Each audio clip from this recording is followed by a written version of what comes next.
Noël 2018. Les couloirs de l'hôpital sont décorés de sapins et de guirlandes pour tenter d'insuffler un peu de joie.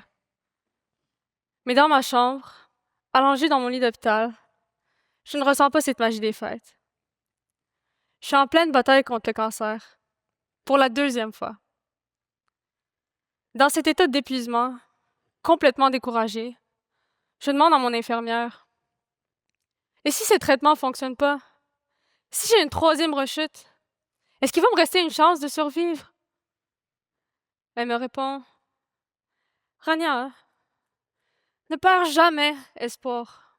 Tu n'es pas seule dans cette épreuve. Ce que je n'avais pas compris à ce moment-là, c'est que le tu n'es pas seule, ce n'était pas juste une phrase pour me consoler. Mon infirmière venait de me révéler une vérité qui allait devenir le pilier de ma résilience. Quelque part, des bénévoles, des fondations et des chercheurs travaillaient sans relâche pour m'offrir les meilleures chances de survivre. Ils n'avaient peut-être jamais vu mon visage, mais leur dévouement me donnait une raison de me battre. Ainsi, très jeune, j'ai compris l'importance de donner au suivant.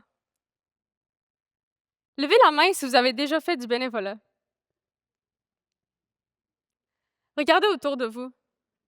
Chaque main levée a changé une vie, a apporté un sourire. Maintenant, imaginez l'impact si chaque personne dans cette salle soit commençait à faire du bénévolat ou doublait son implication. Impressionnant, n'est-ce pas? On est quand même 1400 personnes.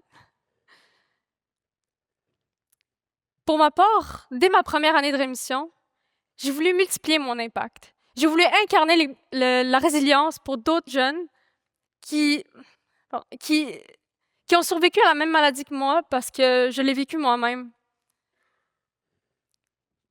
J'ai donc participé à un projet artistique à l'hôpital Sainte-Justine, peignant des tuiles de plafond dans les salles d'urgence afin de distraire les enfants de la douleur pendant leur traitement. Ce geste m'a inspiré à en faire plus. Et c'est là que j'ai découvert le rôle de patiente partenaire, que je porte maintenant depuis 4 ans, collaborant avec des patients, soignants, familles, afin d'améliorer les soins pédiatriques. J'ai aussi voulu devenir bénévole avec Leucan, un autre organisme qui m'a beaucoup aidé quand j'étais malade. Sauf que là, en m'inscrivant, j'ai découvert qu'il fallait avoir 18 ans. Et devinez quoi? J'avais pas 18 ans. Fait que là, j'ai mis un rappel sur mon téléphone pour mon anniversaire de l'année suivante. Et le jour de mes 18 ans, en me levant, la première chose que j'ai fait, ça a été de m'inscrire avant même de prendre mon café.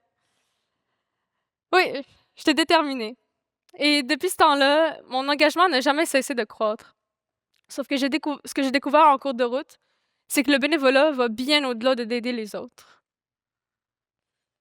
Comme vous le savez probablement, la vie étudiante, c'est un tourbillon de stress. Études, travail, attentes sociales. Beaucoup de jeunes se sentent submergés. Une enquête de la FECUM en 2016 a même montré que 51,6% des étudiants de l'Université de Montréal présentaient des symptômes dépressifs de modérés à sévères. Cela montre que le besoin d'actions concrètes pour améliorer la santé mentale est plus urgent que jamais, surtout chez les jeunes. Et si le bénévolat pouvait être une des solutions? Quand on fait du bénévolat, on sort de sa bulle, on regarde au-delà de ses propres préoccupations et ça remet beaucoup de choses en perspective. Et c'est pas juste une impression.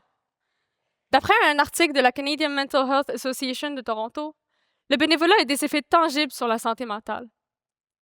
Susan Alberts, psychologue pour la Cleveland Clinic, a résumé les recherches en disant que le bénévolat diminue le stress, l'anxiété et la dépression, tout en augmentant la santé générale et la satisfaction de vivre. Je me rappelle quand j'étais malade, je me sentais faible, impuissante. Jamais je n'aurais imaginé que mon rôle de patiente pourrait un jour contribuer à quelque chose de plus grand. En tant que patiente partenaire, j'ai eu l'occasion de me sentir beaucoup plus utile que je le pensais et de réaliser que je pouvais avoir un impact concret. De la même manière, en tant qu'étudiant, il est facile de se sentir limité en apprentissage ou encore perdu face à son avenir. Pourtant, le bénévolat a le pouvoir de changer ce sentiment d'incertitude en une force, en montrant que même un étudiant a le pouvoir de contribuer de manière significative à la société.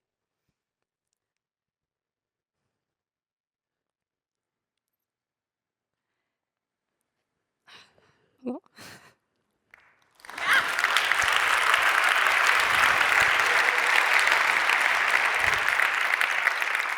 Ça a pris un petit moment. Comme l'a dit Greta Thunberg, personne n'est jamais trop petit pour avoir un impact. Je me rappelle d'un moment qui m'a vraiment particulièrement marqué lors d'un événement de collecte de fonds pour la recherche sur le cancer. Une mère a pris la parole pour raconter l'histoire de sa fille. Elle a décrit son courage, sa résilience et les épreuves qu'elle a traversées malgré son jeune âge. Je me rappelle que j'étais bouleversée et pleine d'émotions, de l'humilité, de l'empathie, mais surtout de la gratitude. De la gratitude pour la vie, pour le simple fait de pouvoir respirer sans douleur. Et surtout, pour la chance que j'ai de pouvoir faire quelque chose pour aider ses enfants. Des moments comme ça me rappelle à quel point j'ai envie de réussir mes examens, de réussir mes études et de m'accrocher à mon rêve de devenir chercheur. Parce que je sais qu'un jour, je vais pouvoir, grâce à mes études, contribuer à améliorer les traitements pour ces enfants. Le bénévolat que je le fais parce que je sais que ça va aider ces enfants malades, tout comme ça a changé ma vie. Ce qui est beau, c'est que ça change encore ma vie, mais en tant qu'étudiante.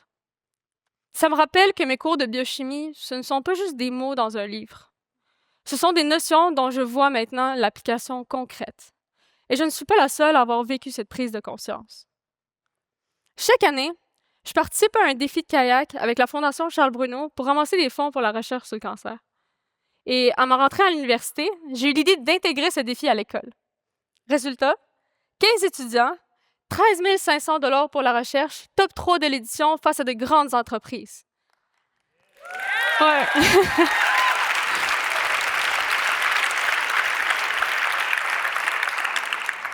C'est quand même très impressionnant pour une bande d'étudiants en pleine mi-session. Mais ce qui m'a le plus touchée, c'est l'effet que ça a eu sur les membres de l'équipe. Beaucoup sont arrivés avec des attentes très simples, comme rencontrer d'autres jeunes dans leur programme ou cocher la cause bénévolat dans leur CV. Mais ils sont repartis avec tellement plus. Un participant est venu me voir après l'événement pour me dire à quel point ça a complètement changé sa vision sur ses études. Que voir l'impact concret que ça a sur les patients à la recherche, c'est tellement différent de ce qu'on voit en classe. Et il n'est pas le seul à avoir vécu ça. Ce lien-là qu'on peut faire entre nos études et leur réel impact, c'est le genre de déclic qui reste. Autre chose aussi, c'est qu'il est important d'explorer différentes options pour trouver ce qui nous convient vraiment. Quand on cherche un stage, c'est pour voir à quoi ressemble concrètement un métier. Mais quand on fait du bénévolat, ça nous permet d'explorer différentes options et de développer un large éventail de compétences qu'on n'apprendra jamais à l'école. Et en plus, c'est dans un environnement qui est sans pression, et ça, c'est rare pour la vie d'un étudiant. Maintenant, comment imaginez-vous un système éducatif qui intègre le bénévolat? Actuellement, notre système prépare surtout les jeunes à passer des examens et à obtenir des diplômes, mais il ne les prépare pas à se connecter au monde réel, à comprendre les défis des autres, ni à donner un sens à ce qu'ils font. Le bénévolat, d'après moi, aussi, en fait, actuellement, la plupart des jeunes ne savent pas ce qu'ils veulent faire dans la vie et rien ne les motive. Et en parallèle, on fait face à une épidémie de dépression et d'anxiété qui est alimentée par des attentes irréalistes et une pression sociale constante. Et le bénévolat, à mon avis, fait partie de la solution. Parce que quand on s'implique, on découvre que le bénévolat peut nous aider à comprendre ce qu'on veut faire, à trouver un chemin, un sens à ce qu'on fait, à donner un sens à notre vie et à nos études, en fait. Et en fait, que vous soyez étudiant, professionnel ou retraité, il n'y a pas d'âge pour s'impliquer. Et en s'impliquant, on découvre que le bonheur et le succès ne viennent pas de ce qu'on obtient, mais de ce qu'on donne. Ce Noël 2018, dans ma chambre, je ne savais pas encore que ma plus grande guérison viendrait de ma capacité à donner aux autres. J'ai survécu 2 fois au cancer grâce à des inconnus qui ont choisi de donner.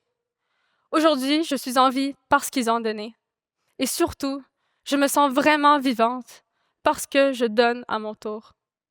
Merci.